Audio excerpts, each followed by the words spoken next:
Euh, peut-être, oui, on peut commencer.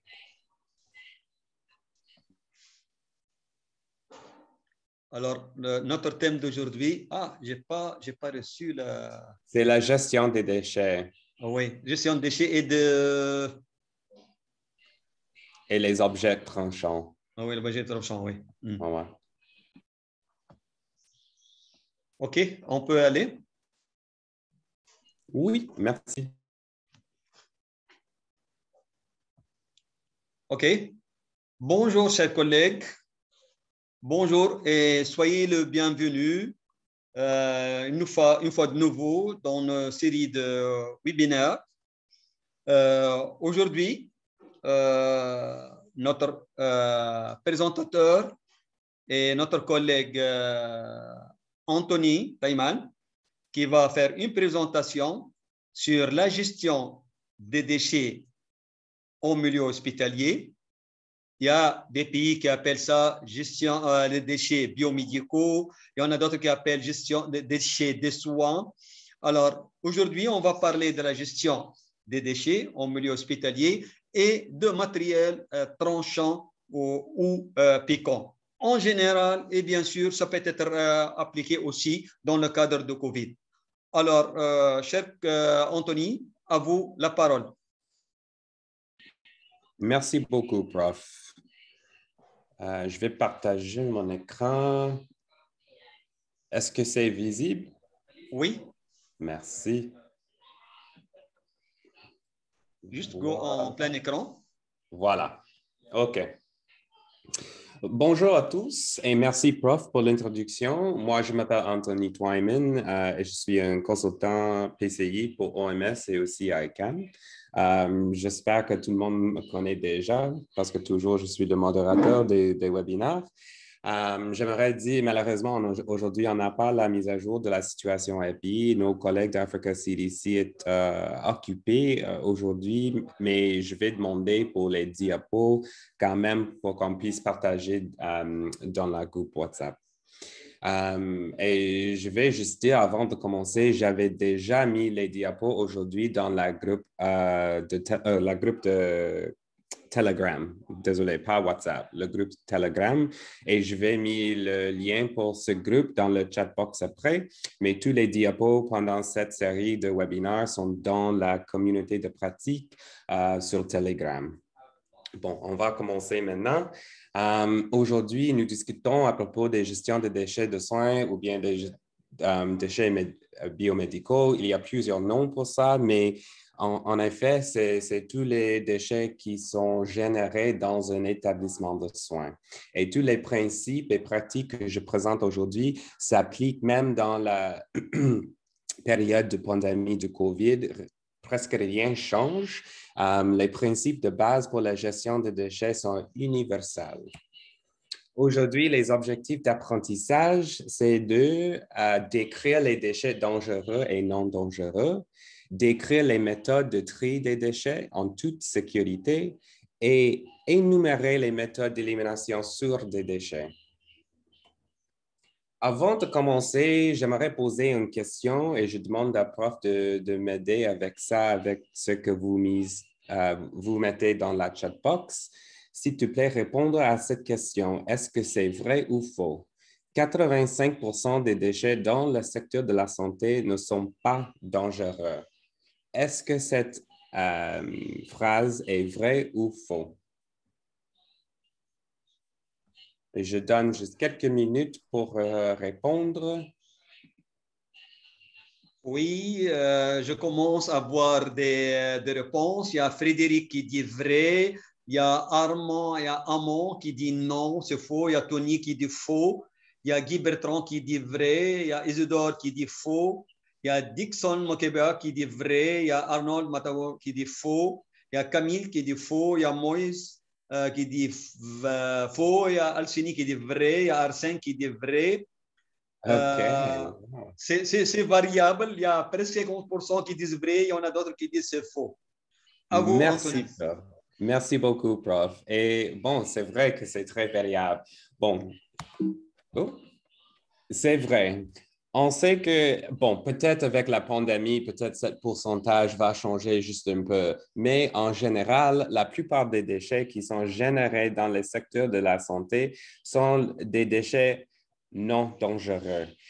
Si tu, c'est clair si tu penses à propos de les types de déchets. On a beaucoup de, bon, emballages pour des différents produits. Il y a beaucoup de plastique. Il y a beaucoup de, bon, des cloths. Il y a beaucoup de choses qui ne sont pas vraiment dangereuses et sont seulement des déchets généraux ou bien pas dangereux. Le restant, le 15% restant, ça compte, ça prise en compte les déchets dangereux ou bien toxiques, chimiques, infectieuses, des choses comme ça. Et cette statistique vient de nos collègues de WASH au niveau de HQ avec plusieurs enquêtes qu'ils ont faites. Ils ont trouvé que ceci, c'était le cas pour presque tout le monde. Encore, peut-être, ce pourcentage va changer un peu avec la pandémie. On sait il y a beaucoup plus de déchets qui sont générés maintenant. Pendant les temps normaux, la plupart des déchets, c'est seulement des déchets non dangereux. Bon, la prochaine question pour vous. Encore, vous pouvez mettre votre réponse dans le chat box. Pourquoi la gestion des déchets est-elle importante? Que pensez-vous à propos de les raisons pourquoi la gestion des déchets est importante? Oui, j'attends vos réponses. Dans la rubrique QR, questions-réponses, il y a Frédéric qui dit économie. OK.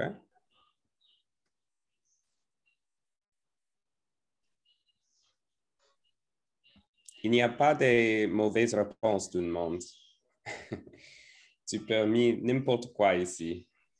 Il y a Frédéric qui dit aussi de nouveau protéger l'environnement. Il y a Guy Bertrand qui dit prévention des risques.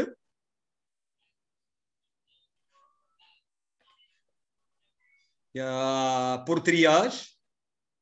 Il y a Prosper qui dit pour triage. C'est écologique. Il y a Tigui qui dit c'est écologique. Il y a Moïse qui dit pour éviter la contamination au milieu hospitalier. Il y a Sylvie qui dit ça permet de faire le tri. Il y a Tony qui dit pour faciliter le tri des déchets et leur traitement. Il y a Alcini qui dit permet la réduction de transmission des infections. Il y a Djenebo pour protéger le personnel de santé, le patient et la communauté. Il y a Arnold, il y a Salfo qui dit pour assurer la sécurité des patients. Il y a Héritier, bonjour à tous. Salut. Oh, de Kinshasa, il a dit bonjour. Bon, merci bien, Suleiman, pour éviter les infections. C'est tout. À vous, Anthony. Merci, prof. Et merci à vous pour les réponses. C'est exactement ça. Voilà. C'est de...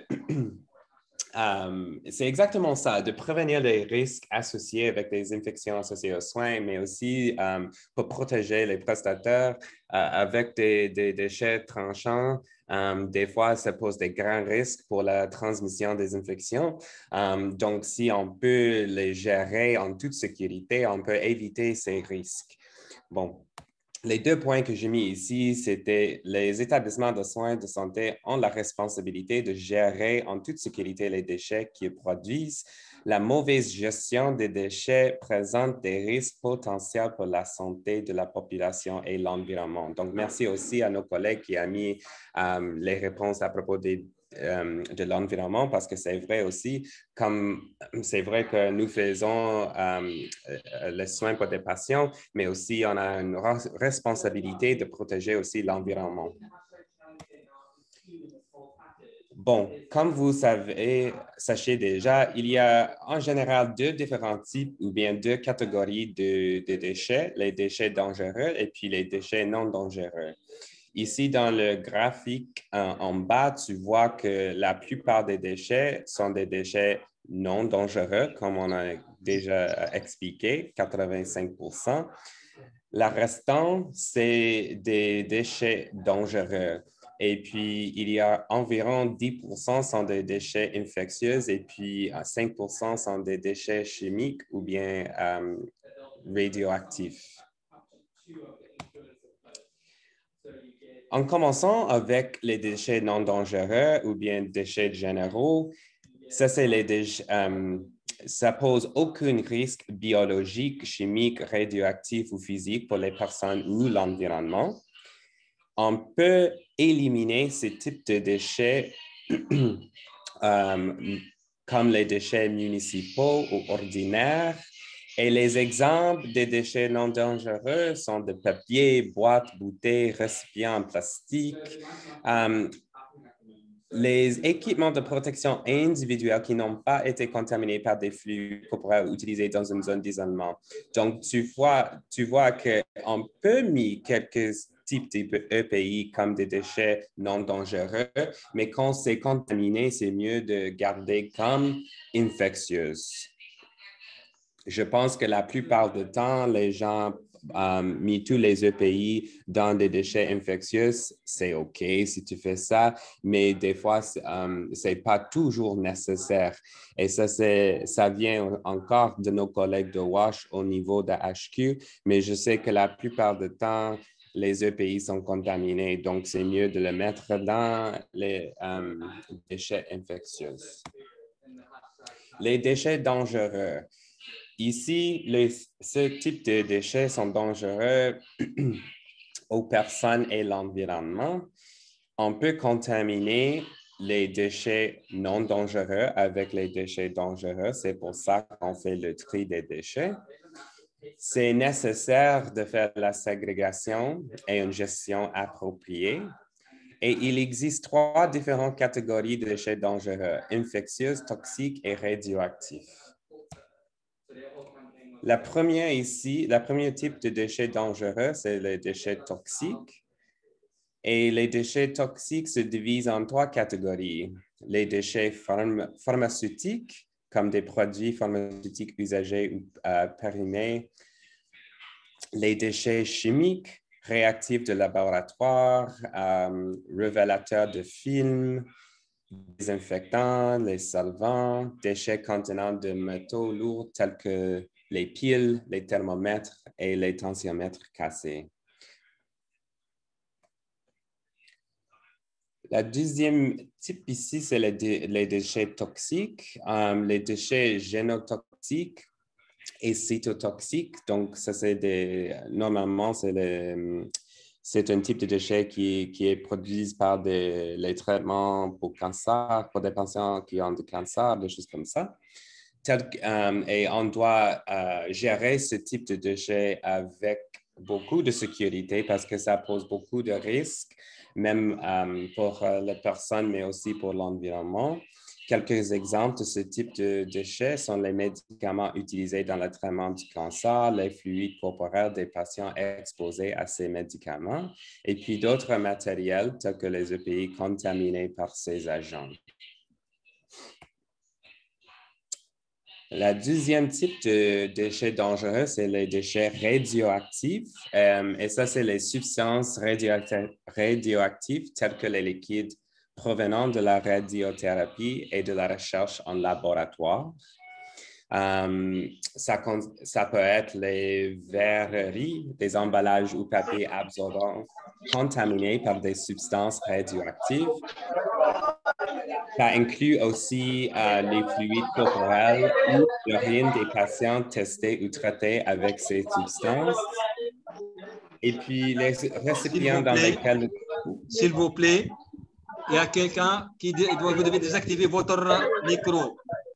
S'il vous plaît. S'il vous plaît. Docteur Lies, désactivez votre micro. Oui, à vous, Anthony. Merci. Oui, et puis, bon, tu vois ici, c'est très spécifique, ce type de déchets, et on sait qu'on doit gérer encore en toute sécurité parce que ça peut causer beaucoup de problèmes pour l'environnement, puis aussi des personnes.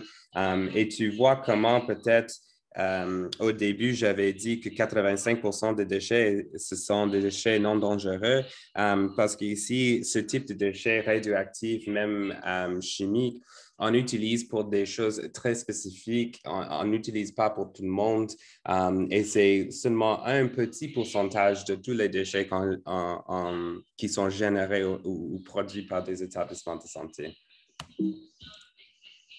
Bon, là, peut-être un type de déchet un peu plus intéressant ou bien plus commun pour tout le monde sont les déchets infectieux. Et ça, les déchets infectieux sont connus ou soupçonnés de contenir des agents pathogènes et de présenter un risque de transmission de maladies, y compris les eaux usées contaminées par du sang et d'autres liquides organiques ou corporels, et se divise en 3 catégories encore. Tu vois qu'on aime le nombre ou bien le chiffre 3. Les déchets pointus et tranchants, c'est un type de déchets infectieux. C'est des objets pointus et tranchants, utilisés ou non, susceptibles de provoquer des coupures ou des plaies perforantes et d'entraîner une infection. Donc, des exemples ici sont des instruments pour la chirurgie, des aiguilles, des seringues, des verres brisés ou ampoules. On va discuter ça un peu plus en détail, mais ça, c'est votre objet tranchant. Le deuxième type de déchets infectieux sont les déchets pathologiques ou anatomiques. Ça, c'est les tissus ou fluides humains, sang et fluides corporels, des organes, placenta, produits sanguins non utilisés. Et autres déchets infectieux sont la troisième catégorie ici, et ça, c'est les gants souillés et EPI visiblement souillés, du gaz, des pansements contaminés par des fluides corporels ou du sang. Donc, ceux-ci sont les déchets un peu plus communs par rapport aux déchets chimiques ou toxiques. Et c'est ça qu'on se voit presque chaque jour dans les établissements de santé. Ici, c'est le processus de gestion des déchets. Et malheureusement, l'image, ça reste en anglais, mais on a les bons titres sur les diapos prochaines. Mais c'est juste une image qui vient d'une cour de OMS sur OpenWHO. Et je peux mettre le lien dans le chat box pour vous. Malheureusement, ce cours reste encore en anglais, mais la version française vient bientôt. Et c'est un très bon cours pour tout le monde, mais si vous comprenez anglais, vous pouvez faire maintenant, mais la version française vient bientôt. Bon, maintenant on discute, c'est quoi exactement le processus? Ici, c'est le traitement source des déchets générés par les activités de soins relève de la responsabilité de l'ensemble du personnel. Et on va discuter chaque étape pour qu'on sache bien le processus de gestion en sécurité des déchets. La première étape, c'est de réduire les déchets au minimum. Donc, nous voulons éviter les déchets. Il faut choisir des matériaux avec un emballage minimal. Et ça, c'est difficile parce que des fois, le choix, ça ne reste pas avec nous, c'est avec les manufacturers. Mais s'il y a un choix entre différents produits et ils sont le même produit et peut-être un a un peu moins d'emballage, c'est mieux de choisir cela parce que, c'est-à-dire, on ne va pas générer plus de déchets. Ça va diminuer le total de déchets qu'on gère. Il faut choisir des équipements qui peuvent être retraités localement, c'est-à-dire nettoyés, désinfectés et ou stérilisés de manière appropriée pour être réutilisés. Des fois, c'est pas, on n'a pas ce choix non plus. On sait que plusieurs des intrants dans les établissements de santé sont d'usage unique. Ça, c'est OK.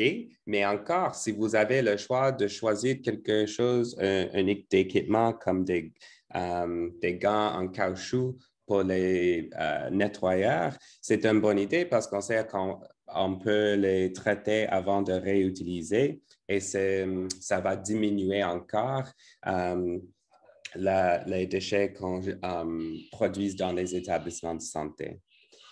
Et le troisième point ici, c'est de changer ou remplacer les produits. Par exemple, utiliser la stérilisation à la vapeur au lieu d'un désinfectant chimique toxique comme le glutaraldehyde.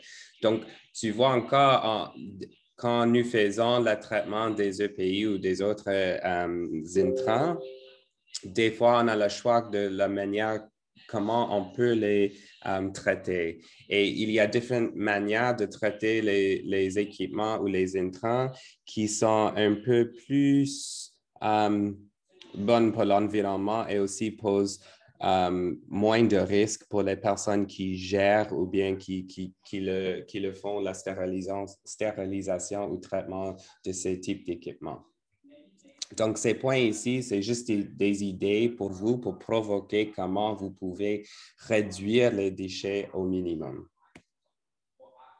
Le tri des déchets, étape 2. Donc, si on ne peut pas éviter les déchets et on doit produire des différents types de déchets, comment est-ce qu'on peut faire le tri? Bon, le tri des déchets commence au moment de la production. Tout le personnel a la responsabilité de trier correctement les déchets générés dès qu'ils sont produits. Et on utilise un système à 3 poubelles et la base d'un système, ou bien, je m'excuse, le système de 3 poubelles, c'est la base d'un système de gestion des déchets sûr. Tu vois ici l'exemple. Il y a 3 différents poubelles et 3 différentes couleurs pour indiquer, et ils sont étiquetés aussi avec leur type de déchets. Et la raison pourquoi nous voulons que ce soit en différentes couleurs avec le bon nom au-dessus, c'est pour que tout le monde peut identifier où on doit placer le type de déchet. Nous sommes des humains, des fois on oublie ou bien on ne connaît pas exactement quoi faire. C'est pour ça qu'on a besoin de différents types de reminders pour les personnes. Et avec les différentes couleurs, ça vous aide beaucoup à rapidement identifier la poubelle correcte pour votre type de déchet. En général, quand tu vois une poubelle en noir, on sait que c'est pour des déchets généraux. Quand c'est en rouge, c'est pour les déchets infectieux. Et ce qui se trouve en jaune, c'est pour des objets piquants ou tranchants, ou bien les boîtes de sécurité. Pour la troisième là, on sait qu'il y a différents exemples qu'on utilise comme une boîte de sécurité. Ce n'est pas toujours comme ça. Des fois, c'est un récipient en plastique comme eau de Javel ou quelque chose qui sent un peu plus dur ou tough et on peut mettre les choses tranchantes dedans sans souci à propos de transmission. Quelques points clés sur la tri des déchets. C'est important d'identifier clairement les conteneurs destinés à des catégories spécifiques de déchets. Il faut mettre en place un processus de tri des déchets par code couleur, comme on a dit déjà. Utiliser des poubelles de couleur disponibles sur le marché local, ça c'est OK et c'est une bonne idée. Si des couleurs différentes ne sont pas disponibles, utilisez un autre procédé. Donc, c'est vrai que les couleurs nous aident beaucoup, mais ce n'est pas toujours nécessaire. Si même vous avez 3 différentes poubelles qui sont en même couleur, on peut étiqueter avec les noms de différents types de déchets. Ça marche aussi. Des fois, les établissements de santé produisent leur propre processus et ça, c'est OK. La seule chose qui était très importante ici, c'est qu'il y aura différentes poubelles pour les différents types de déchets. Idéalement, les conteneurs à déchets devraient être doublés de sacs en plastique. Ça, c'est plus important pour les déchets infectieux ou bien les déchets dangereux. Normalement, pour les déchets non dangereux, un sac, c'est suffisant. La collecte des déchets. Bon, il faut manipuler les déchets avec précaution pour éviter de déchirer ou de percer les sacs. Ne le sécuez pas et ne le pressez pas. Tu vois l'image à la droite là, tu vois la prestataire ou le nettoyeur qui porte un grand sac poubelle sur son dos. On sait que ce n'est pas vraiment une bonne idée parce que si quelqu'un a mal fait le tri et il y a des objets tranchants, on peut percer le sac créer un trou et puis ça peut piquer aussi la personne et cause une transmission d'infection. Il faut toujours laver les mains avant et après la manipulation de déchets, en particulier après. Ne manipulez pas et ne triez pas à nouveau les déchets une fois qu'ils ont été placés dans la poubelle ou le sac à déchets et ne jamais tenir les sacs poubelles contre son corps. Portez les sacs fermés par le haut et ne soulevez pas les sacs et ne les saisissez pas par les côtés ou le bas. Donc, peut-être vous pouvez chercher un chariot pour vous aider de porter plusieurs sacs ou si c'est un sac seulement, tu prends en haut et tu mets en face de vous et tu le gères en sécurité. On continue avec la collecte de déchets. Les sacs poubelles doivent être ramassés lorsqu'ils sont remplis aux 3/4 ou au moins une fois par jour. Les conteneurs à objets tranchants ne doivent pas être remplis aux 3/4, fermés et scellés pour le ramassage. Les sacs doivent être bien fermés. Ne comprimez jamais un sac pour en réduire le volume. Et après avoir retiré le sac plein, placez un nouveau sac dans la poubelle. Le transport des déchets. Porter des EPI en fonction de risque, les gants résistants, des bottes, tabliers ou blouses, protection protection faciale, quoi. Bon, ça dépend du risque. Si c'est les déchets généraux, honnêtement, on peut le ramasser comme ça, sans EPI. Mais quand c'est les déchets infectieux ou bien dangereux, toujours c'est mieux de porter des gants pour vous protéger. Mais encore, ça dépend du risque. Et on a déjà discuté beaucoup à propos de l'évaluation du risque. Ça dépend de votre contexte et de la situation qui est en face de vous, si les EPI sont nécessaires. Mais toujours, c'est une bonne idée de poser ou bien de faire cette évaluation avant votre tâche. Transporter les sacs et les poubelles de déchets à l'aide d'un équipement spécifique comme un chariot depuis la zone où ils ont été produits jusqu'à la zone de stockage-traitement. L'équipement utilisé pour le transport des déchets ne doit servir qu'à transporter des déchets. Donc, c'est uniquement pour ça. Nettoyer et désinfecter les conteneurs de transport après chaque utilisation. C'est une bonne idée toujours de garder les choses propres. Le stockage des déchets. Bon, c'est une bonne idée de dédier une zone de stockage pour les déchets avant le traitement. Des fois, ce n'est pas possible de le traiter immédiatement, donc on a besoin d'un espace qui est dédié et aussi isolé et protégé. Cette zone peut être située à l'intérieur ou à l'extérieur, mais elle doit être à l'abri des personnes et des animaux et protégée de la pluie. Si les déchets sont transportés hors du site, la zone de stockage doit être accessible aux véhicules de collecte des déchets. Les déchets ne doivent pas pouvoir s'accumuler pendant plus de 2 jours. Donc, c'est une bonne idée toujours de respecter ceci. Même dans mon expérience, j'avais vu plusieurs fois une zone dédiée pour le stockage et c'était plein. Et tu vois, ça pose différents types de risques. Des fois, et même j'avais vu des différentes zones où il n'y avait pas une barrière, que ce n'était pas protégé, donc c'était accessible par tout le monde, même la communauté. Et j'avais vu même des petits fils qui entraient dedans cette zone de stockage et ils ont pris quelques différentes choses qu'ils ont trouvées intéressantes. Donc, c'est pour ça qu'on dit que c'est vraiment important de protéger parce que ce qui est ici dans la zone de stockage pour des déchets sont honnêtement infectieuses ou bien posent de grands risques à tout le monde et on ne veut pas transmettre les différentes infections. Le site doit être nettoyé régulièrement selon un calendrier établi. au moins une fois par semaine. Donc encore, c'est juste pour garder l'environnement propre. Sinon, on peut trouver des fois des animaux qui vont entrer ou bien, je ne connais pas le mot en français vraiment, mais le mold peut commencer, on peut créer des différents types de risques que nous ne voulons pas dans un établissement de santé. Le traitement des déchets. Les déchets de soins de santé sont traités afin de réduire les risques pour la communauté et l'environnement. Pour les déchets non dangereux, le traitement n'est pas nécessaire.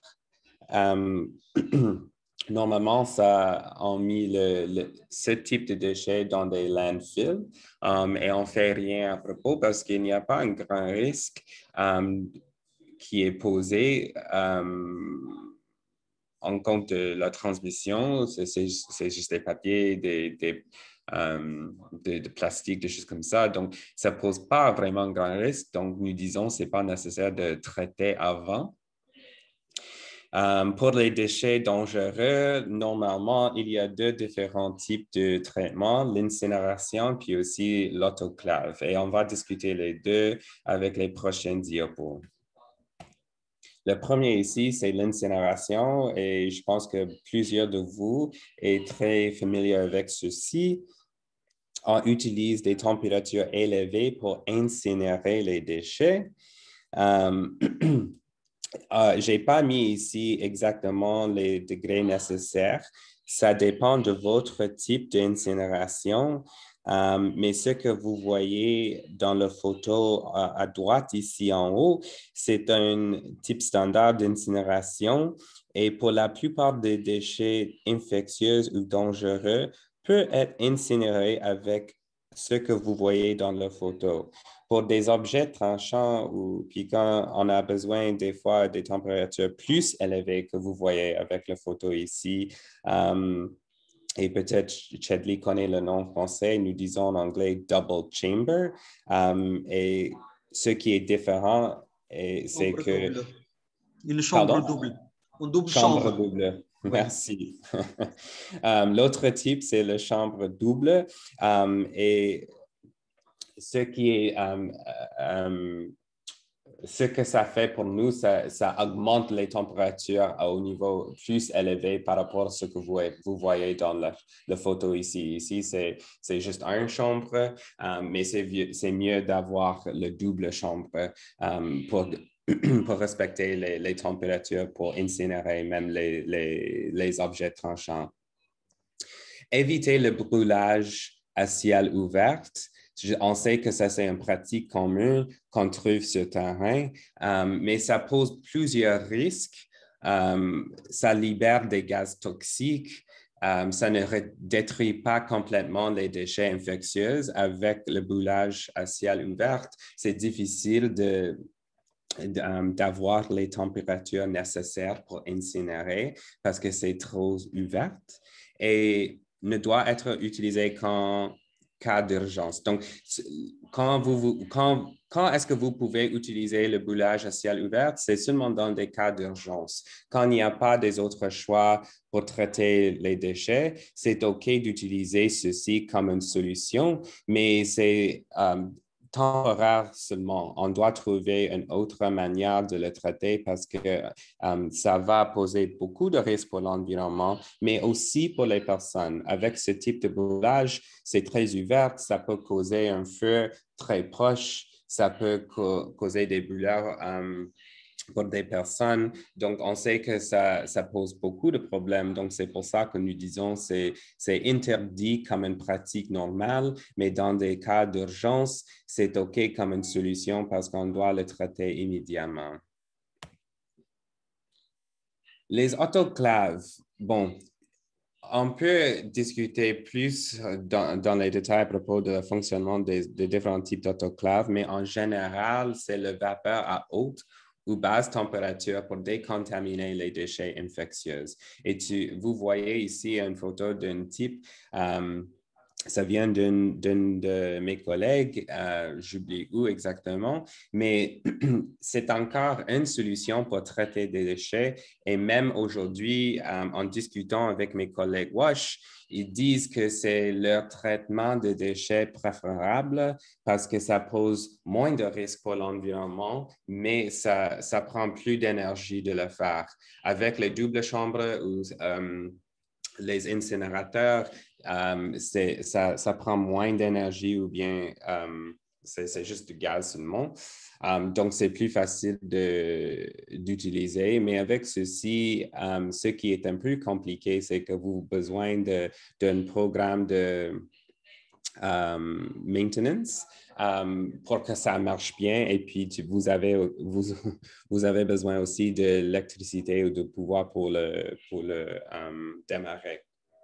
Mais c'est leur recommandation maintenant d'un traitement préférable pour les différents types de déchets. Élimination des déchets. Déchets généraux et déchets qui ont été autoclavés ou incinérés. Qu'est-ce que sont les points clés à propos de ceci? L'élimination sur place comme un site d'enterrement doit être correctement construite. L'accès au site doit être limité. Il doit avoir une profondeur de 2 à 3 mètres. Il doit être tapissé et recouvert d'argile pour éviter la pollution des eaux souterraines et des puits. Chaque couche de déchets étalée en fine couche doit être recouverte d'une nouvelle couche de terre. Et un système permettant d'éviter l'accumulation de gaz doit être mis en place. Des fosses revêtues de béton devraient être envisagées pour les cendres d'incinération et les objets tranchants. Pour les déchets liquides infectieux, c'est quoi exactement leur élimination? Les déchets infectieux liquides peuvent être déversés dans les aiguilles via un évier ou des toilettes à chasse d'eau ou dans des fosses septiques sur site ou être versés directement dans les latrines sans traitement. Si vous utilisez un évier ou des toilettes à chasse, rincez-les à l'eau, puis nettoyez-les et désinfectez avec une solution de chlore à 0,5%. Et ça, c'est pour que l'environnement dans l'établissement de santé soit propre. Le fosse du placenta. Les placentas et les déchets anatomiques partis du corps peuvent être jetés dans une fosse à placenta. Le porte-l'EPI est obligatoire lors de l'élimination des déchets dans la fosse à placenta. L'accès à la zone encore doit être limité et puis la fosse doit être conçue pour éviter la contamination des eaux souterraines. Bon, encore, s'il te plaît, utilisez le chat box. Ici, vous voyez une photo avec plusieurs différents types de déchets et j'aimerais savoir, selon vous, qu'est-ce qui ne va pas dans cette photo? S'il te plaît, mis vos réponses dans le chat box. Si vous voyez quelque chose qui ne sont pas corrects. Oui. Vos réponses, s'il vous plaît, par rapport aux photos qui a été montrées par notre collègue Anthony. Qu'en pensez-vous? Réflexion. Tony, il dit pas de tri de déchets. Alcini, trop plein, pollution de l'environnement. Camille, les risques de contamination à l'air libre. Déchets mal triés, des salfos, au drago. Mamie, le tri de déchets n'est pas respecté. Mamie Bomanda. OK. Bon, c'est tout. À vous. Merci, prof. Et c'est exactement ça. Ce que vous voyez, c'est que personne n'a fait le tri des déchets ici. C'est vrai que c'est ouverte. Dépotoir sauvage, voilà, j'aime ça. Oui, pas de respect d'élimination des déchets. Bon, c'est exactement ça. Et honnêtement, même moi, j'avais vu ça plusieurs fois et j'espère que mes collègues qui sont avec nous aussi c'est un peu commun des fois. Mais c'est pour ça que nous faisons même la session aujourd'hui sur le webinaire. On sait que la gestion des déchets pose beaucoup de problèmes dans le monde. Et avec la pandémie, on produit plusieurs de déchets maintenant. C'est pour ça que nous voulons revisiter les principes de base pour la gestion des déchets avec vous pour qu'on puisse faire notre part d'éliminer les risques associés avec la gestion des déchets. Et c'est tout de mon côté aujourd'hui. Donc, je sais que c'était un peu bref. Je pense qu'on a fait une session sur ça dans la dernière série. C'était juste pour revisiter un peu les principes de base à propos de la gestion de déchets. Encore, je vais remercier tout le monde pour votre patience avec moi et le français. C'est encore quelque chose que je pratique avec vous, donc merci pour l'expérience. Et j'aimerais avoir vos questions si vous en avez et on peut aller aux discussions avec nos collègues. Donc, à vous, Prof. Merci. Merci Anthony. Docteur Lies, s'il vous plaît, désactivez votre micro. Docteur Lies, s'il vous plaît, désactivez votre micro. Merci Anthony, merci chers collègues pour votre patience et présentation. Je vois qu'on a presque une série de questions que je vais commencer à poser. Il y a des collègues aussi qui ont levé la main, je vais revenir. Je vais commencer par la première série de questions, mais en même temps, je profite pour souhaiter le bienvenue à notre collègue Danica et notre collègue Valérie qui peuvent aussi contribuer avec nous pour répondre aux questions des collègues. Soyez le bienvenu. Alors, la première question que je prends, c'est de notre collègue Arnold Matabaro. Il dit, pensez-vous que nous pouvons confirmer 85% des déchets non dangereux lors de la COVID-19 et la maladie à virus Ebola? Nous avions vu le pharmacien être infecté dans différentes structures. Alors, la question, là, elle est un peu mélangée de notre collègue. Il demande si on peut confirmer vraiment que 85% non dangereux, surtout avec le Covid et la maladie à virus Ebola. Et il fait la réflexion qu'il y a des pharmaciens qui ont été infectés dans différentes structures. On donne le temps à vous, chers collègues, si quelqu'un peut répondre à cette question. Oui, je peux commencer, puis si Valérie ou bien Danica veut ajouter. Bon, le 85%, c'est confirmé par nos collègues WASH, mais ce que je sais maintenant, c'est qu'ils sont en train d'estimer le burden de déchets globalement causé par la pandémie COVID-19, même avec l'épidémie d'Ebola qui était récente dans Guinée et DRC. Donc, c'est une enquête qui est en cours maintenant pour estimer exactement c'est quoi la quantité qui sont produites maintenant et comment est-ce qu'on peut, c'est quoi les stratégies que nous pouvons mises en place pour intervenir et éviter les risques. Donc, c'est un projet qui est en cours et peut-être avec la prochaine série que nous faisons, peut-être on peut discuter avec eux pour se présenter à propos de ça parce que c'est un grand projet au niveau de HQ. Mais pour ce moment, je ne connais pas trop de détails à propos de ça, mais on sait avec plusieurs dotations des EPI qui sont en cours partout dans le monde, cette estimation qui est causée par le COVID-19 probablement sont un peu plus que ce que j'avais dit tout à l'heure. Mais si quelqu'un veut ajouter, je donne la parole. Oui, juste avant de donner la parole, si Danica ou Valérie ont ajouté, mais personnellement, je confirme, j'ai assisté à des études et je vous assure, parfois dans des structures sanitaires, ça peut dépasser même les 85% sur la totalité des déchets qui ne sont pas infectés. Je confirme, il y a beaucoup d'études, il y a beaucoup d'activités. Il y a même des évaluations avec des poids et de triage des déchets qui a pu confirmer ce que vous avez annoncé sur l'OMS et l'équipe WASH aussi a dit. Si Danica ou Valérie n'ont pas à rajouter, je passe à une autre question.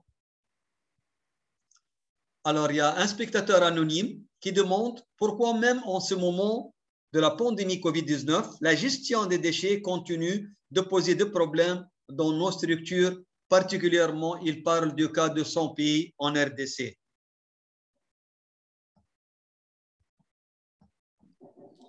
Oui, Valérie, docteur Valérie. Merci beaucoup, professeur, et merci beaucoup, Anthony et chers collègues, pour la question et la bonne présentation très claire. J'aimerais bien dire que le premier problème, c'est que le programme PCI est en train d'être structuré. En tant que programme, il n'y a pas de budget pour ça. Et vous voyez que tout ce que Anthony a dû présenter demande que les guidelines, ça veut dire les lignes maîtresses de direction et d'orientation, puissent être imprimées, des formations puissent être faites, mais aussi l'infrastructure doit suivre. Il n'y a pas de budget. Ça continue à poser problème parce que le programme, en réalité, en termes précis et en termes techniques, le programme est en train d'être installé, il n'existe pas.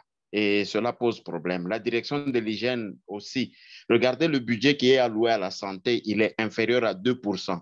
Et avec un tel budget, vous ne pouvez pas aller jusqu'à couvrir les aspects PCI WASH. Donc, c'est très important. Eau, hygiène et assainissement, ainsi que prévention et contrôle des infections ne sont pas couverts par un budget. C'est des choses qu'il faudra retravailler. Merci beaucoup, prof. Merci beaucoup.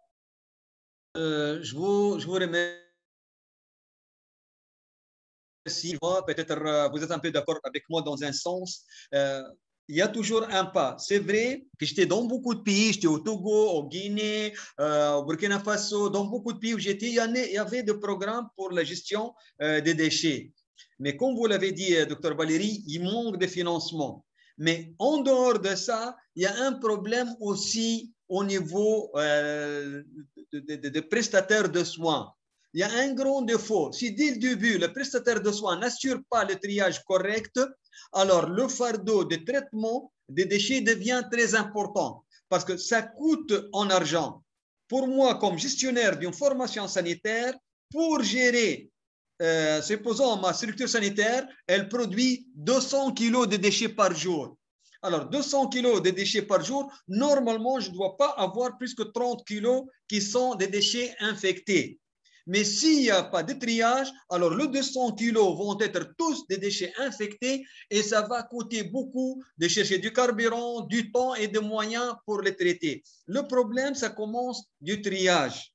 Le problème, ça commence du triage. Et normalement, si le personnel commence à trier les déchets et à la fin, on va se retrouver avec une quantité de déchets infectés qui est limitée au minimum, il sera plus facile de la gérer. Et comme l'a dit Anthony, le 85% peut être transporté par les services de déchets de la municipalité. Alors, on va revenir peut-être. Je passe à une autre question. Je m'excuse. Il y a notre collègue Paul Martial Olé. Il dit, étant dans des zones peu développées où la ressource est limitée, comment peut-on assurer un recyclage des combinaisons bien que étant de mauvaises pratiques? Bon, je ne sais pas s'il parle ici de l'autoclavage. Anthony, vous avez une réponse, s'il vous plaît? Oui, bon, honnêtement, je n'ai pas une bonne réponse à propos de ça, d'assurer un programme de recyclage. Bon, non, je n'ai pas une bonne réponse pour ceci parce que je n'ai pas d'expérience avec un programme de recyclage. C'est quelque chose qui est un peu compliqué à établir parce que c'est nécessaire d'avoir un peu un système plus grand que l'établissement de santé parce que ça prend en compte aussi le gouvernement pour établir quelque chose comme ça. Mais peut-être j'ai mal compris la question. Non, c'est un peu ça. C'est vrai ce que vous dites. Pour juste, si vous permettez, Anthony, pour rapprocher l'image. Alors, normalement, comme l'a dit Anthony dans la présentation, c'est-à-dire avant de jeter ces déchets infectés, on les stérilise. On fait l'autoclavage et après, on peut les jeter comme étant de déchets non infectés. Peut-être, comme l'a dit notre collègue, oui, ça coûte et ça nécessite, comme l'a dit Anthony, vraiment un système assez compliqué et un processus vraiment avec des formations et des matériels assez avancés. Bien qu'il y en a quelques pays qui ont mis en œuvre ce projet-là. Je ne sais pas si Danica a quelque chose à ajouter ou Valérie. Sinon, je passe à la question d'après. Non, rien de ma part. Merci. Merci, Danica. Bon. Il y a une autre question qui a été posée de la part d'un spectateur anonyme. Comment traiter les médicaments périmés? Oui? Oh, tu veux que je commence? Oui, vas-y, Anthony, s'il vous plaît. Bon, peut-être je vais juste encore partager l'écran. Oh, c'est où mon présentation ici? Oui, si Valérie ou Danica a des réponses, ils peuvent dans le temps, entre-temps. Comment gérer les médicaments périmés?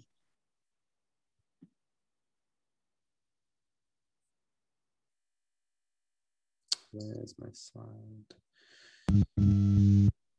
Merci beaucoup, professeur. En attendant que l'écran puisse être j'aimerais bien dire tout de suite que ça dépend des types de médicaments. Oui. Déjà, de leur emballage, des types de médicaments. Déjà, dès le départ, on doit faire le tri, les séparer. Et ce sont des déchets pharmaceutiques, mais il y en a d'autres qui peuvent être des médicaments qui sont radioactifs. Donc déjà, la catégorisation de ces déchets nous permet de pouvoir les classer suivant leur nature pour permettre une bonne gestion afin qu'ils puissent aller chacun dans une filière donnée selon les types de déchets que nous avons récoltés. J'ai dit les déchets médicamenteux tels qu'ils sont ou pharmaceutiques pour mieux utiliser le mot. Donc, cela va pouvoir nous donner la filière suivant une direction donnée.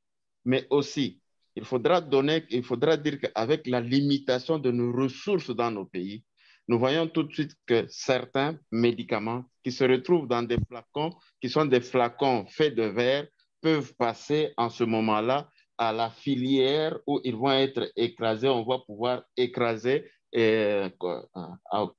comment est-ce qu'on utilise encore le mot? Donc, les écraser afin de pouvoir les réduire en petits et ils vont tomber en ce moment-là dans le trou qui a été préparé. Je donne ici une gestion dans les ressources limitées, telle que nous avons eu à le faire durant Ebola, où nous avons eu la zone de traitement des déchets avec une installation d'une machine qui permet de pouvoir écraser les différents flacons, les réduire en poudre et ils vont tomber dans un trou qui est circonstanciellement fait donc pour cette circonstance-là. Donc, ce que nous appelons le broyage donc, de cela. Et les restes vont pouvoir suivre la filière suivant leur nature. Et les radioactifs, c'est des choses assez difficiles à pouvoir gérer dans nos milieux à nous, mais les normes doivent être placées en fonction des moyens que l'on a. Donc, voilà un peu ce que je peux donner. Mais on peut faire une encapsulation de ceux-là. Généralement, pour ceux qui sont radioactifs, on fait une double encapsulation et en ce moment-là, ils peuvent être éliminés donc par la voie ordinaire où on va pouvoir faire un enfouissement. Je donne des choses en ce moment-là dans les pays à ressources limitées. Les collègues peuvent aussi ajouter. Merci, merci, Dr. Valérie. Anthony, vous avez autre chose à ajouter, s'il vous plaît? Oui, désolé, j'avais pensé que j'avais quelque chose dans mes diapos, mais c'est exactement ça que Valérie discute déjà. L'encapsulation avec semences, c'est un choix pour des déchets pharmaceutiques liquides. L'incinération, c'est un autre choix aussi, mais il faut avoir l'encapsulation parce que nous ne voulons pas que les différents types de médicaments je ne parle pas en français, mais on ne veut pas que ça soit dans les déchets généraux parce que ça va rester dans l'environnement, ça va polluer la terre ou souterrain. Donc, c'est mieux d'encapsuler ou bien d'incinérer pour qu'on puisse éviter ce problème-là. Mais c'est tout pour maintenant. Mais dans le module sur OpenWHO, il y a plus de détails sur exactement ça, les différentes manières de gérer ces types de déchets. Merci. Merci, merci Anthony. Juste pour récapituler ce qu'ont dit les deux collègues, alors c'est très facile. Normalement, les médicaments périmés doivent être remis aux pharmaciens, au service de pharmacie. Alors, au service de pharmacie, comme l'a dit Valérie, a complété Anthony, il y a une classification selon la classe de ces médicaments-là. Alors, selon la classification de médicaments, alors on peut gérer. Il y a des produits qui ne sont pas potentiellement dangereux, alors là, on peut les jeter dans les poubelles. Mais il y en a d'autres qui nécessitent soit être mis dans des capsules pour être enfouis ou peut-être aussi encrasés et aussi incinérés avec les autres. Alors, ça varie selon la nature des médicaments qui sont mis, qui sont périmés. Et normalement, c'est le service de pharmacie, les pharmaciens qui sont censés gérer ces médicaments périmés. Alors, je passe à une autre question.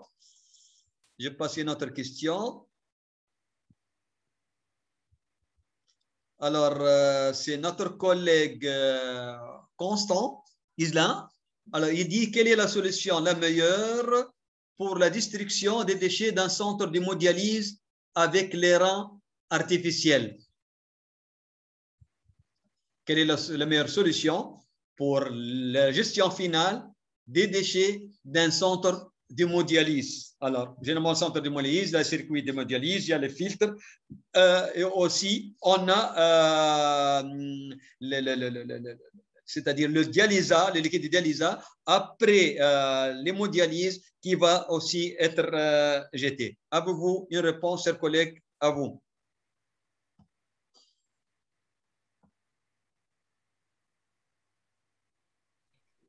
Puis-je commencer avec Oui, votre... vas-y, docteur Valérie, vas-y. Nous sommes de nouveau dans le domaine de la ségrégation des déchets dès le départ. À la production, on va pouvoir séparer.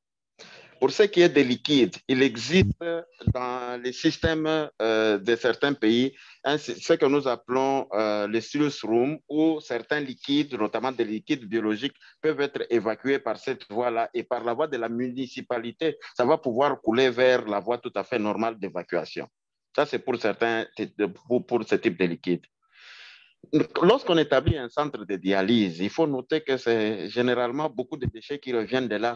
Beaucoup nombreux peuvent être des déchets qui doivent être automatiquement considérés comme étant infectieux dans le terme que beaucoup de produits biologiques tels que vous les voyez, ils viennent des corps. Et en ce moment-là, cette direction, quand ils sont liquides, ils vont prendre cette voie-là. Quand ils sont solides, ils vont suivre la voie normale, quand ils sont des déchets solides, la voie normale des déchets infectieux, tel qu'il a été dit ici, et chacun des types va pouvoir être traité suivant le cas et aller jusqu'à l'incinérateur selon les cas. Et le prof a dit, souligner qu'on va pouvoir réduire la notion d'infectiosité en autoclavant pour pouvoir réduire donc ce risque infectieux afin de pouvoir traiter les choses directement donc par la voie et selon le type et la nature d'ordre de chacun. Le centre de dialyse dans nos pays sous-développés ou dans les pays, excusez-moi de l'expression, dans les pays à ressources limitées, ils ne sont pas très nombreux. Et quand on doit construire un centre de dialyse, on doit tenir compte de tous ces aspects PCI de façon à pouvoir réduire le risque infectieux vers les malades et même dans la gestion des produits qui viennent. C'est ainsi que je n'ai pas un type particulier à donner. Je vous donne là où les centres sont les plus évolués, ce que l'on est en train de faire de cette façon-là pour traiter ces différents déchets. Et les collègues peuvent aussi ajouter. Merci. Oui, je vous remercie, docteur Valérie. Je vous remercie. Anthony, vous avez ajouté ou sinon je continue? Oui, non, j'ai mis sur l'écran ici le point à propos des déchets liquides infectieux. Bon, tu vois ici que c'est possible de verser ce type de déchets via un évier ou des toilettes à chasse d'eau ou dans des fosses septiques sur site. Donc, si, ça dépend de votre contexte et le choix qui est dispo pour vous, mais en général, cette procédure est respectée pour n'importe quel type de liquide infectieux. Si le liquide corporel, c'est si le patient a reçu quelque chose de chimique ou bien radioactif, bon, on ne fait pas ceci, mais en général, pour les différents types, c'est ceci. Mais c'est rien pour moi. Merci. Merci. Juste, il y a deux collègues qui ont posé presque la même question. Il y a Constant, Ghislain Doumé et il y a Alcini Diakité. Alors, c'est par rapport à comment éliminer les flacons en verre ou les verres. Alors, je crois que les déchets aussi piquants, autres aussi, Alcini Diakité a demandé les déchets piquants et tranchants aussi si la formation sanitaire n'a pas d'incinérateur ou d'autoclave.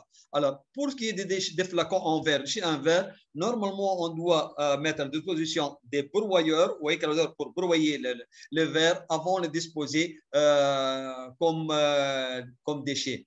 Si vous voulez ajouter quelque chose aussi, Anthony ou Danica, par rapport aux déchets piquants et tranchants, si on n'a pas d'incinérateur ou d'autoclave, qu'est-ce qu'on fait?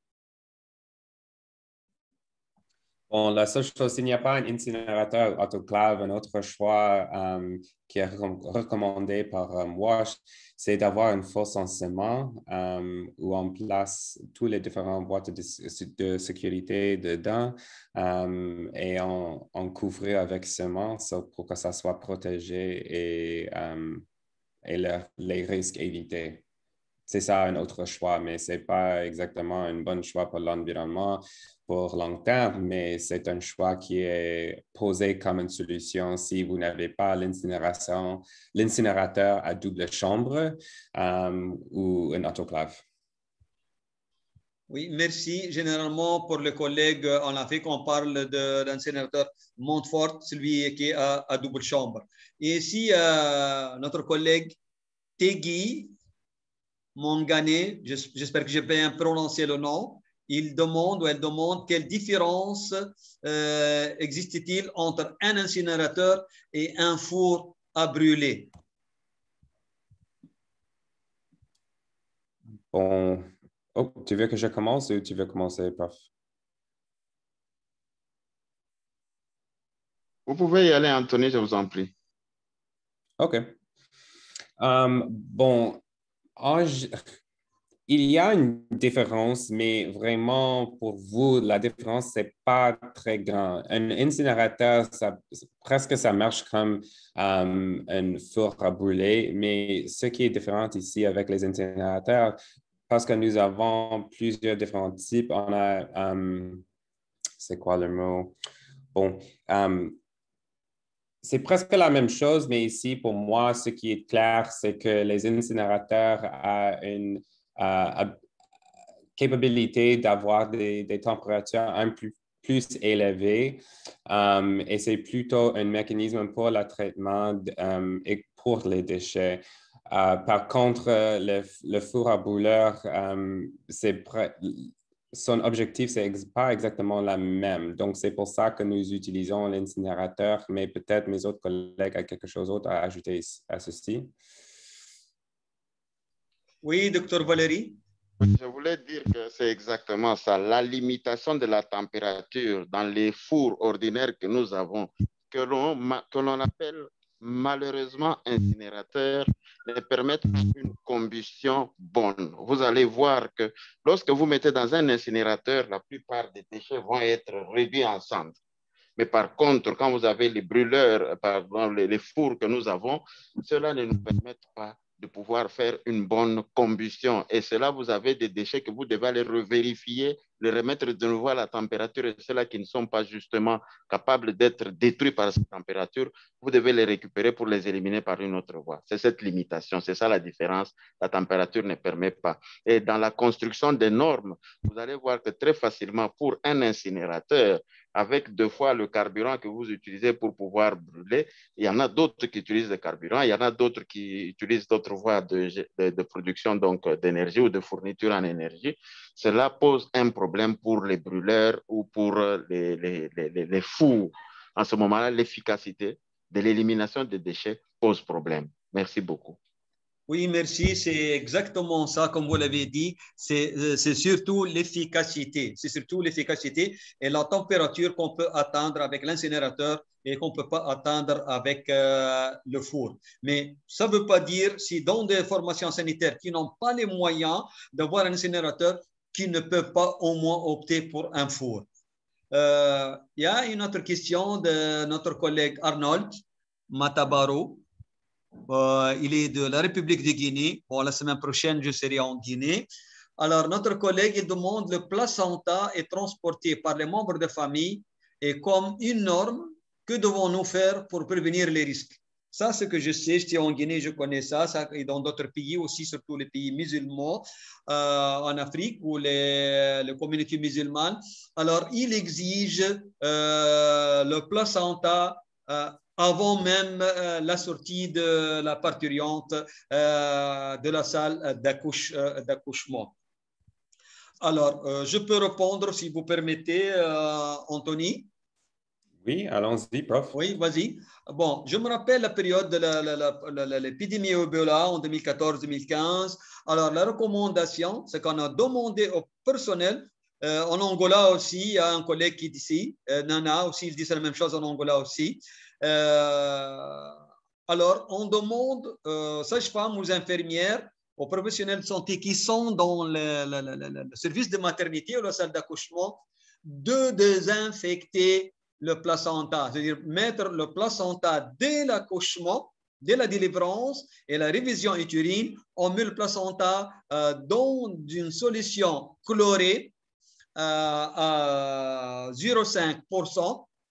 Alors là, 0,5%, c'est plus concentré et dans un laps de temps, le temps de contact, il est limité. Alors là, avant de le donner à la famille. Ça, il y a des sages-femmes et des infirmières, même on recommande si la parturiente est VIH positive ou à l'hépatite B ou autre pathologie que la dame qui constitue un risque ou qui peut être contaminée par le sang ou les liquides biologiques, on désinfecte le placenta avant de le donner à la famille. Et on recommande de le donner dans 2 sacs en plastique assez forts et étanches après avoir bien fermé. C'est-à-dire, on met le placenta dans le premier sac et on met le chlore, on attend au moins 15 minutes, on le met dans un deuxième sac, on ferme et on donne à la famille pour qu'il n'y aura pas de risque de contamination. Je ne sais pas si vous avez quelque chose à ajouter. Non, professeur, c'est celle-là. Merci. Si vous permettez, il y a 2 collègues qui ont levé la main pour demander la parole pour répondre. Il y a un autre collègue, Adjaka Kodjo Alfred. Et ensuite, on va donner la parole à Isidore Yapé. Alors, Adjaka Kodjo Alfred, libérez son microphone. Merci, professeur, et merci, docteur. Ici, c'est Alfred Adjaka, depuis le Bénin. Moi, je suis au laboratoire, mais je suis chargé de la gestion des déchets. Vous êtes où, pardon? Vous parlez? Au Bénin. Au Bénin. Bénin, enchanté, Oui, enchanté, enchanté. Merci. Le problème que vous avez posé effectivement par rapport au placenta, c'est... Vous avez désactivé votre micro. Alfred, réactivez votre micro, s'il vous plaît. Il faudrait vraiment qu'on forme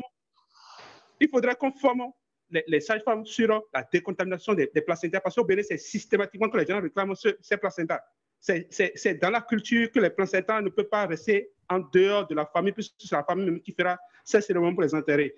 Et donc, il faudrait qu'on insiste davantage pour que les placentas puissent vraiment être traités par les agents de santé avant la transmission aux parents. Parce que vraiment, c'est ce que, avec Covid et tout ce qu'on a vu, je vous assure que peut-être qu'il y a bel et bien des gens qui sont contaminés juste en utilisant ces placentas-là. Il se peut, c'est une probabilité, je ne peux pas affirmer. Mais vraiment, je vous remercie d'avoir vraiment pensé à ce webinaire pour quand même intégrer tout le monde. Mais ce webinaire n'est pas dispensé partout. Je ne sais pas comment vous allez faire, mais il faudrait que ça puisse entrer dans le système sanitaire pour que on puisse faire les diffusions de ces genres de webinaires. Merci beaucoup, professeur, et merci. Je vous en prie.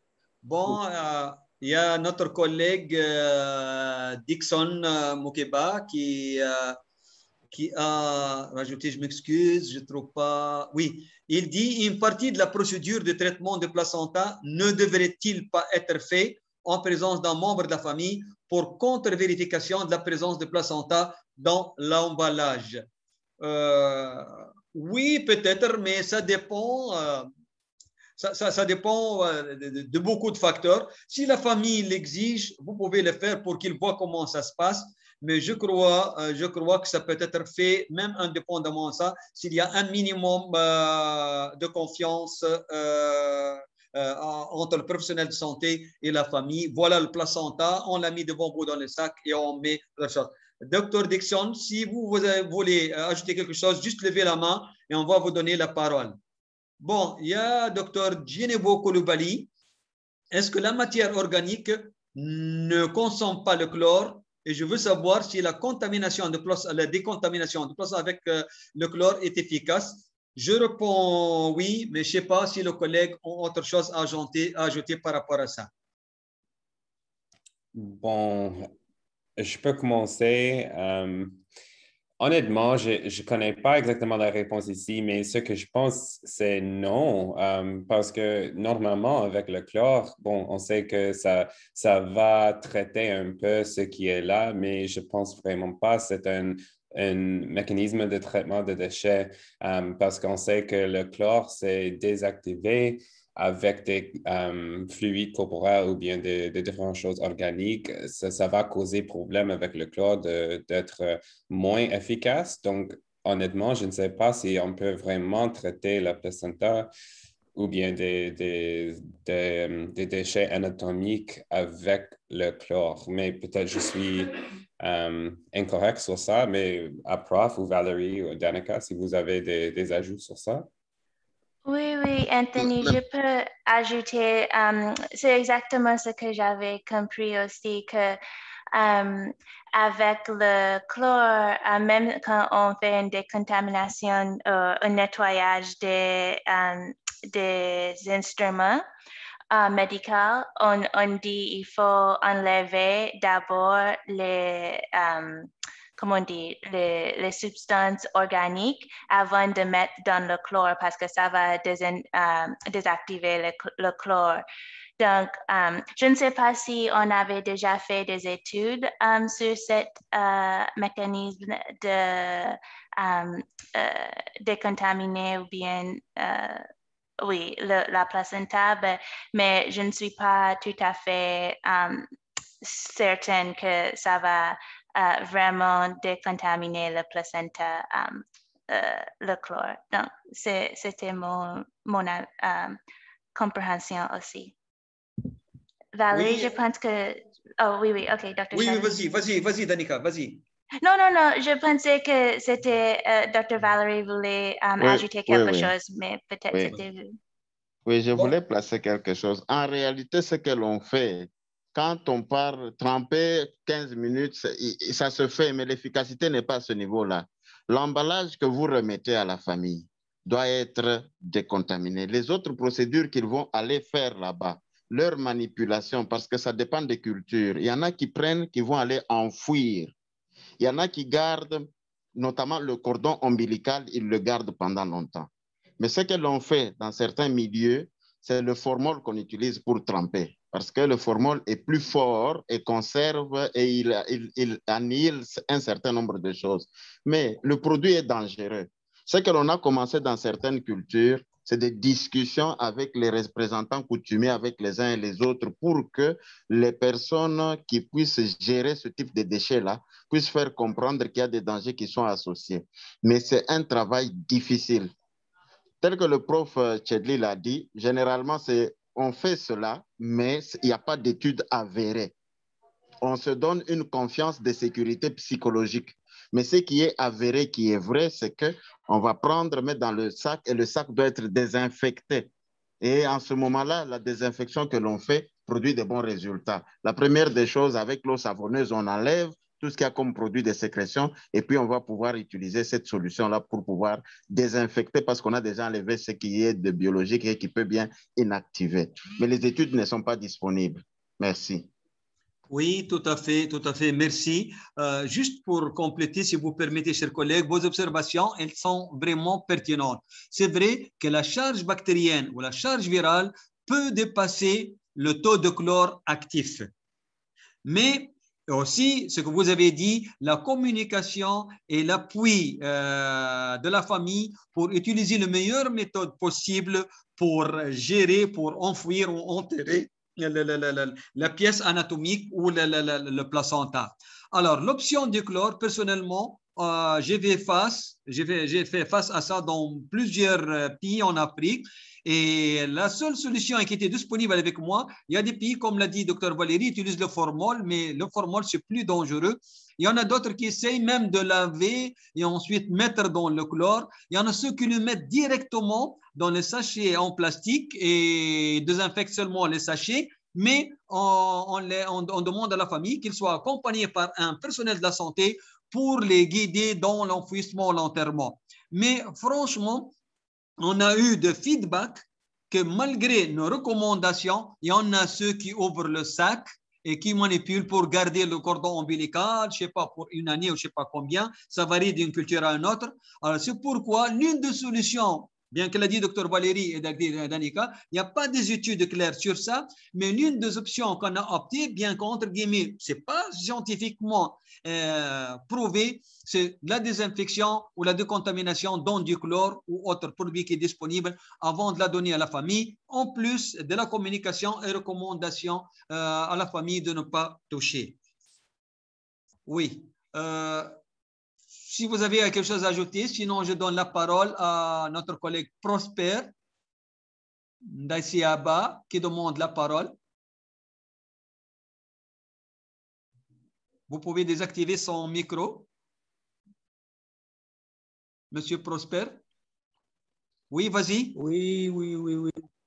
Oui, moi, je vous remercie d'abord de ce webinaire qui est périodique, car ça nous permet de nous épanouir.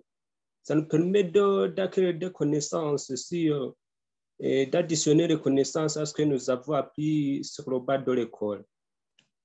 Ah oui, mais ma question, je n'ai pas compris l'importance de la présence des membres de la famille lors de la gestion des déchets que vous avez dit, par exemple, le placenta. J'ai besoin des éclaircissements en rapport avec la présence des membres de la famille, alors que nous connaissons que c'est un déchet trop dangereux quand même que nous ne pouvons pas nous gérer en présence des membres de la famille. Merci. Je m'excuse, Monsieur Prosper, c'est-à-dire c'est l'observation de notre collègue Dixon qui a dit que la famille peut-être n'a pas confiance et demande à participer à ça. C'est ça votre souci? Oui, c'est ça.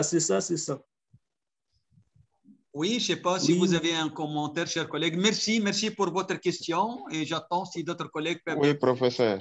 Oui, nous pouvons dire que c'est un Valérie. problème culturel dans les aspects de la culture. Lorsque vous prenez la PCI, vous amenez les pratiques de PCI sans pouvoir collaborer avec la société parce que c'est un problème de santé publique. Ce que vous faites sans la population et contre la population, les résistances vont être créées. Donc, puisque c'est un problème culturel, il est très important de pouvoir expliquer aux gens dans le sens de risque de communication, donc la communication de risque et l'engagement communautaire à pouvoir adhérer à ce que vous amenez. C'est de cette façon qu'on amène en ce moment-là des membres de famille, des représentants culturels, des influenceurs dans la société, ainsi que des leaders de communauté pour avoir certaines discussions jusqu'à arriver à ce qu'un membre de famille puisse voir, comme nous faisons dans l'enterrement d'Ebola, nous allons demander qu'un responsable vienne voir quand on installe la personne dans le cercueil ou dans la dière, et de façon à ce qu'on ne dise pas qu'on a coupé ceci, on a enlevé cela. C'est très important cette approche multidisciplinaire de la chose parce que la culture intervient. Merci. Je vous remercie. Je remercie le collègue. Alors, je ne sais pas s'il n'y a pas d'autres commentaires parce que vraiment, le collègue demande encore plus de questions et des trucs en rapport avec le placenta. Mais je crois que ce qui est essentiel a été dit par le collègue. Bon, il y a Dr Mamadou Sonkara qui dit par rapport au placenta, je pense qu'avec la communication, on peut changer la mentalité de la communauté pour retenir et éliminer le placenta dans les structures sanitaires. Oui, ça dépend des autres. Il y a Et Dr Nana, mon docteur dit, je vous ai rejoint un peu en retard. Bon, mon souci est de savoir ma pratique réalisée dans notre pays, en RDC, avec l'utilisation de soude caustique pour détruire le placenta avec la PCI. Cet procédé est-il valide? Alors, je reprends la question de notre collègue Nana Manzonzo, oui. J'espère que j'ai bien prononcé le nom. Alors, elle dit qu'elle a des soucis par rapport à la pratique réalisée en RDC. Elle dit qu'elle est de RDC. L'utilisation de soude caustique pour détruire le placenta, est-ce que, parlant PCI, ce procédé est valide? Oui, avez-vous de réponse? Dr Valérie? Avec votre autorisation, la procédure n'a pas été validée. Il n'y a pas de recherche scientifique. Je rappelle que la soude caustique est un produit hautement dangereux. C'est un produit que nous utilisons dans la savonnerie pour la fabrication du savon. Et la manipulation de ce produit-là doit se faire avec beaucoup de précautions. La soude caustique, comme on a dit, elle est caustique et elle peut brûler. Et ce n'est pas une procédure qui est validée dans la PCI, même dans les guidelines, dans les lignes maîtresses de gestion de la PCI, cela n'est pas inscrit. Donc, les gens ont utilisé une procédure parce qu'ils ont trouvé que c'est un produit qui est caustique, il va détruire, mais c'est un produit hautement dangereux. Et même dans l'évacuation de tout ce qu'il y a comme déchets qui viennent de la savonnerie, il faut veiller à l'environnement. Donc, l'utilisation de cette soude caustique, n'est pas recommandée. Et il n'y a pas des études que nous avons qui nous permettraient d'aller dans ce sens-là. Merci. Merci, Dr Valérie. Bon, l'observation qui a été soulevée par notre collègue, je l'ai rencontré personnellement dans beaucoup de pays, j'étais au Malawi, dans d'autres pays. Alors là, il y a des collègues qui, dans le puits à enfouissement de placenta, c'est-à-dire un puits d'enfouissement de placenta, alors ils mettent de soude pour accélérer la dégradation. Ils disent que pour accélérer la dégradation, c'est utilisé. Mais comme l'a dit Dr Valérie, jusqu'à maintenant, il n'y a pas des études vraiment scientifiques qui appuient des recommandations claires sur ça. Bien qu'on sait que le soude a une action vraiment caustique très forte et il accélère la dégradation des tissus. Oui. Bon, il y a des professeur, collègues... vous permettez? Oui, vas-y. Que j'ajoute très rapidement. Oui, quand vas-y. vous ajoutez la soude caustique dans un puits de placenta, vous détruisez les différents asticots qui sont là-dedans, qui entrent dans le cycle biologique de transformation de beaucoup de choses. Et en ce moment-là, vous mettez la soude caustique, vous détruisez. Vous avez une liquéfaction, mais le cycle biologique normal que nous avons, qui est celui-là, en ce moment-là, comme la feuille, elle croît, elle tombe, elle pourrit, elle nourrit la terre, et la terre continue à pouvoir donner la vie à d'autres, on fait une destruction. C'est une pratique dangereuse. Merci, prof.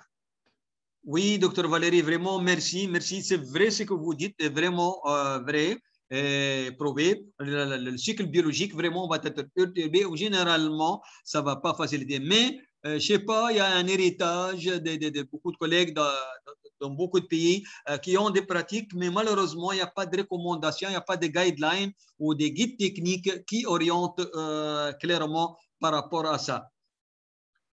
Oui, il y a des collègues qui demandent s'ils peuvent joindre le groupe. Anthony qui a ajouté le lien. Docteur Alseni Diakité, vous pouvez voir dans le chat box. Anthony a ajouté pour vous le lien. On n'a pas de groupe WhatsApp, on a le groupe Telegram. Telegram, merci Anthony, un groupe Telegram où vous pouvez s'inscrire et rejoindre l'équipe. Bon, y a-t-il d'autres questions? Il y a Mami, je ne sais pas si, est-ce que vous pouvez lui donner la parole, Anthony, s'il vous plaît, notre collègue Mami.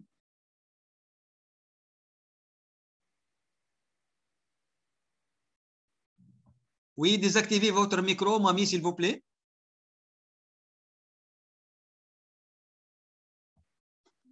Mami, désactivez votre micro. Oui, vas-y. Bonjour tout le monde. S'il vous plaît, Mami, vous êtes de Mbandaka. Mami, vous êtes de Mbandaka. Actuellement, je suis à Kinshasa, à l'école de santé publique. Je fais la santé et environnement. Enchanté, enchanté. Soyez la bienvenue. À vous la parole. Merci beaucoup. Je voudrais placer un petit mot par rapport à la pratique de remise des placentas à la communauté. Nous avons tous compris que c'est lié à la culture, aux coutumes, aux mœurs de la communauté. Et si possible, est-ce que, je ne sais pas si c'est une suggestion ou recommandation, est-ce que la PCI ne peut pas s'organiser pour voir avec les experts de communication pour pouvoir élaborer, s'asseoir et élaborer un bon plan de communication qui va respecter les 5 étapes d'une bonne communication dans la communauté, segmenter le public, cibler les personnes clés, s'asseoir et organiser ce genre d'activités dans tous les pays où il y a ces problèmes qui se posent et qui demeurent pour pouvoir réunir la communauté, attendre la communauté dans toutes ses couches pour leur expliquer les risques qu'ils ignorent dans cette pratique de vouloir rentrer à tout prix avec les plans CETA pour respecter les coutumes et les pratiques des ancêtres. Je ne sais pas. S'il vous plaît, Mamie, chez vous, c'est fréquent aussi en RDC? C'est fréquent ça? En RDC, oui, il y a aussi des coutumes pareilles qui réclament le plan CETA. Il y a ceux-là même qui mangent les plans CETA. Il y a les ancêtres, les grands-mères ou un grand-père qui demandent, qui réclament à tout prix les plans CETA et ils vont préparer pour lui et il va manger pour bénir l'enfant. Il y a ceux-là qui prennent ça, qui les enterrent sous le bananier et ils vont enterrer ça, ils vont planter un bananier dessus et quand le bananier va pousser, donner la banane et c'est le grand-père qui va manger, les grands-parents vont manger cette banane pour bénir l'enfant qui est né de ces plans CETA. Donc, ce sont des pratiques et comme nous avons évoqué, la manipulation, on ne maîtrise pas dans la communauté, ils sont capables de tout. Et c'est un grand risque que court la population dans cette pratique-là. Et surtout dans des cas de maladies à grand potentiel épidémique, nous devons vraiment contourner cette pratique, chercher à amener la communauté à comprendre ces risques-là. Et quand nous allons militer, nous devons associer la communauté. Quand on dit qui n'est pas avec nous est contre nous, nous devons vraiment faire une activité et vraiment faire participer la communauté dans cette lutte-là pour pouvoir comprendre les risques qu'eux-mêmes ils ignorent dans cette pratique. Voilà un peu ce que j'avais à dire. Oui. Je vous remercie. Vraiment, vous avez bien analysé, proposé des solutions par rapport à ça. Le temps a pris fin. Juste, je repasse la parole à notre collègue Anthony s'il a quelque chose à ajouter ou à récapituler avant la clôture de notre session d'aujourd'hui. À vous, Anthony. Oh, merci, Prof. Et merci à tout le monde pour votre participation. Honnêtement, c'était une très bonne discussion et j'aime bien qu'on avait beaucoup de temps pour la discussion cette fois-ci. On sait que des fois, c'est un peu difficile de le voir à cause de différents problèmes, mais aujourd'hui, honnêtement, j'étais tellement ravi d'avoir beaucoup de participation sur ça. Donc, merci à vous. S'il y a un point à prendre, c'est que les pratiques d'un programme d'une bonne gestion des déchets, c'est que les principes que c'était présentés aujourd'hui sont les mêmes n'importe où et ils sont les mêmes pendant une pandémie ou pas. Donc, s'il te plaît, je sais que tout le monde qui est avec nous sont des experts de la PCI ou bien a un grand intérêt. S'il te plaît, partagez ces principes avec vos collègues. Encore une fois, je mis le lien pour le groupe Telegram dans le chat box. Aussi, dans ce groupe se trouvent toutes les présentations de cette série. Ils sont tous là, donc tu peux les télécharger aussi. Encore une fois, je remercie tout le monde. Et la dernière chose que je dois dire, c'est qu'aujourd'hui, c'était la dernière session pour cette série. On prend une petite pause en attendant des fonds pour continuer, mais nous sommes en train de créer un nouveau programme. Donc, si vous avez des propositions pour des sessions, vous pouvez mettre ici dans le chat box ou bien dans le groupe Telegram. Ça sera très bien. Merci à vous et merci à Chedley aujourd'hui pour la modération. Bon, je donne la parole à vous. Merci. Oui, merci Anthony. Chers collègues, comme l'a dit Anthony, on garde contact. On a le groupe Telegram. S'il vous plaît, n'hésitez pas à faire de propositions. N'hésitez pas à poser de questions. N'hésitez pas à solliciter accompagnement. Alors, on essaie vraiment, soit au niveau de ICANN, ou au niveau d'Africa CDC ou de OMS, APRO ou autres collègues experts, d'essayer notre mieux de vous apporter des aides ou d'échanger avec vous. C'est ces échanges-là vraiment qui font la différence et ensemble, on améliore ensemble la situation de la PCI. Je m'excuse pour notre collègue Sonkalo Dao. Le temps est fini, je ne peux plus vous accorder la parole. À la prochaine fois et merci et au revoir. Bonne soirée tout le monde. Merci.